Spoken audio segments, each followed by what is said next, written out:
Bhogapuram airport ప్రారంభోత్సవానికి వచ్చినటువంటి నరేంద్ర మోడీ నిర్మాణాత్మకమైనటువంటి ఉపన్యాసం ఇచ్చారు. అభివృద్ధి అంశాలు మాత్రమే ప్రస్తావించారు.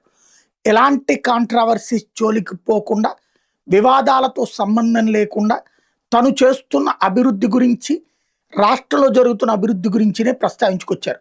18,000 కోట్ల విలువైన ప్రాజెక్టులు శ్రీకారం చుట్టాం.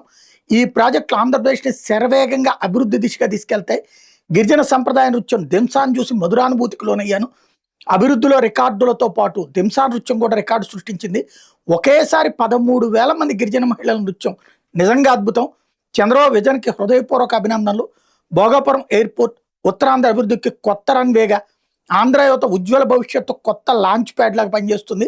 గతంలో ఎక్కడ విమానాశ్రయం నిర్మించినా ఒక్క కుటుంబం పేర్లే ఉండేవి. అంటే అప్పట్లో నెహ్రూ, రాజీవ్ గాంధీ ఎయిర్పోర్ట్ ఇట్టా పెట్టేవాళ్ళు కదా. అవి అయోధ్యలో ఎయిర్పోర్ట్కి వాల్మీకి పేరు, పంజాబ్లో సంత్ రావిదాస్ పేరు పెట్టాం, భోగాపురం ఎయిర్పోర్ట్కి అల్లూరి సీతారామరాజు పేరు పెట్టాం. 2014కు ముందు మన దేశంలో 74 విమానాశ్రయాలే ఉన్నాయి.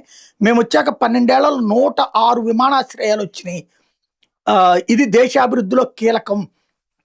166 విమానాశ్రయాలు. సామాన్యులకు కూడా విమాన ప్రయాణాన్ని చేరువ చేశాం. విమానం ఎక్కాలన్న పేద మధ్యతరగతి కళలు సాకారం చేశాం. తమ ప్రాంతం నుంచే విమానం ఎక్కేలా కొత్త అనుభూతిని తీసుకొస్తున్నాం. ఉడాన్ ద్వారా దేశ విమానయాన రంగంలో పెను మార్పులు వచ్చినాయని గుర్తు చేశారు.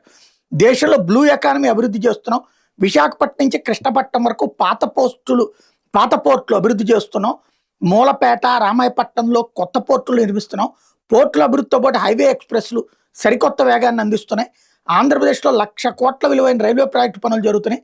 ఈ రాష్ట్ర ప్రజలు ఎప్పుడూ భవిష్యత్తు వైపు చూస్తారు. సాఫ్ట్వేర్, ఐటీ సెక్టార్లలో తెలుగు వాళ్ళకి మంచి పేరుంది. దేశ విదేశాల్లో తెలుగు వాళ్ళు తమ సత్తా చాటుతున్నారు. ప్రతిభావంతులైనటువంటి యువత సామర్థ్యం దేశానికి ఉపయోగపడాలి. చంద్రబాబు సారథ్యంలో మ్యానుఫ్యాక్చరింగ్ హబ్గా ఏపీ మారుతోంది. ప్రపంచంలో అనేక ప్రముఖ కంపెనీల పెట్టుబడులు రాష్ట్రానికి వస్తున్నాయి. ఏపీలో గ్రోత్ ఎకోసిస్టమ్ నిర్మిస్తున్నాం. సెమీ కండక్టర్, డేటా సెంటర్ రంగాల వేగంగా పనులు జరుగుతున్నాయి. కేంద్రం నక్కపల్లి భారీ ఫార్మా కంపెనీ నిర్మిస్తున్న నక్కపల్లిలో డబుల్ ఇంజిన్ సర్కార్ వల్ల డబుల్ స్పీడ్తో ఆంధ్రప్రదేశ్ అభివృద్ధి అంటూ మోడీ చెప్పుకొచ్చారు. కీలకమైంది ఆంధ్రప్రదేశ్లో కేంద్ర ప్రభుత్వం చేస్తున్న అభివృద్ధి అంశాలను ప్రస్తావించుకొచ్చారు.